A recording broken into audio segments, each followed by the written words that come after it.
One of the biggest areas that we feel like disenfranchised is with payment. So how have you, in your journey in your career, made sure that you always get what you absolutely deserve, like what you're worth? Well, have you? Right. It's so hard to take on everything. At least for me. And I have tried to always be. The word gets overused, authentic, but to really be true to myself, and for me, what you see is what you get. Right. So I've never really been a part of the Me Too movement, quite honestly. Although I've had people say that I was the ground zero of the 'cause Me you Too were the one who movement. said something. So there are certain things that I believe in. I believe I love speaking to women and trying to empower them and uplift them and inspire them and be a shoulder to lean on. But a lot of that was also because of my own healing. Right. So in many respects, it kind of started off as a very selfish thing. And I think when you start talking to people, you realize you're not alone, because sometimes when you're going through something, it feels like it's only you.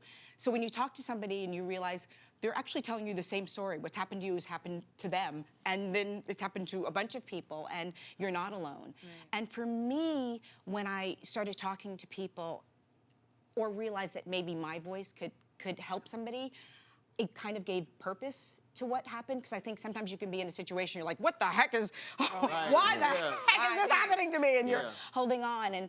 And then, I was at an Oprah luncheon not too long ago, and she was talking about her legacy, and she thought, and I'm paraphrasing, I'm sure I don't remember verbatim, but she was talking to Maya Angelou, and she thought that she had her legacy, and Maya said, nope, you don't necessarily have it yet.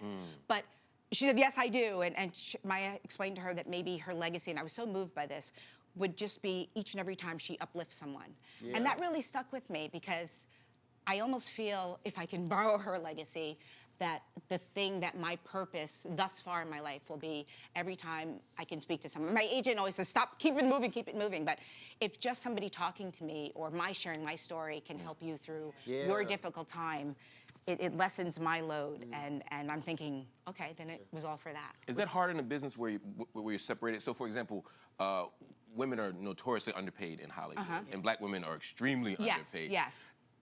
Uplifting each other could mean communicating, talking to each other about salaries, talking to each other about. Is there that level of communication? Is there that network? I'm sure there is that network. I can honestly say I'm not a part of that network. I know, I was at the Essence luncheon for the first time, the Oscar luncheon, and I saw Regina King, who I knew was going to win. I knew it. And we have the same pediatrician, so it's like she's screaming for me. Right? We're like screaming out our doctors' names. Dr. Walker! Remember? No, we're like, because we're just, so for me, a lot of the women that I talk to, we're not really talking about salaries. I feel like I'm not doing something important right now. A lot of the women I talk to, we're talking about being mothers, which has been such a big part of my life. Yeah. I love that. I think that because women are grossly underpaid more than men, I do feel like there should be, in my opinion, some like ballpark figure that we can show that each person is getting, so that we can start addressing a lot of those issues.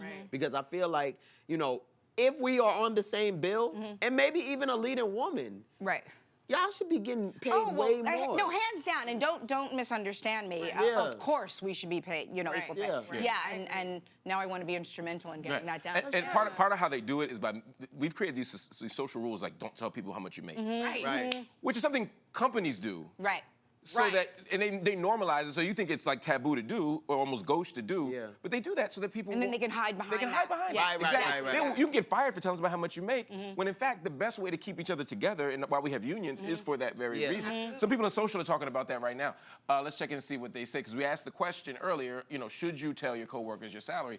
Fontella Modeling in Facebook says, heck no, you keep your salary to yourself. You must make more than everybody else, Fonte. Lettice Douglas, no, never creates an issue. No, see, y'all, it only creates an issue if somebody's not being paid fairly. If everybody's being paid fairly, then there's no problem. I wish that could happen. Yeah, because I can't tell you how many times and even working here, but not this show particularly. Not black coffee.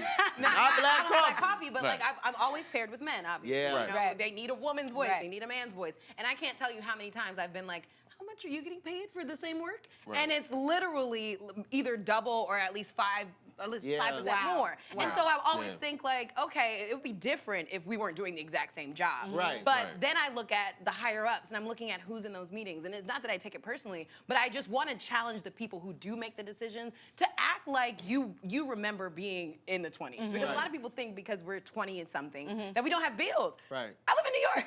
Right. Got many Right. bills. Sally lot. Mae doesn't Yeah, care yeah, if yeah. I'm a man or a woman. She wants her money. Right. And you deserve it. And I deserve And I it. think men should stand up as well Yep. Right. and demand that too. My co-star should get as much as me. My co-host should get as much as me. My so-and-so should get as much as me. And if we don't do that, then we're also, not holding on to our Well, I responsibility. believe that across the board. I mean, and just kind of circling back to our other conversation, I have always said when men get involved in the conversation, standing up for women, that's when things That's will when change. changes get That's made. when change yeah. happens.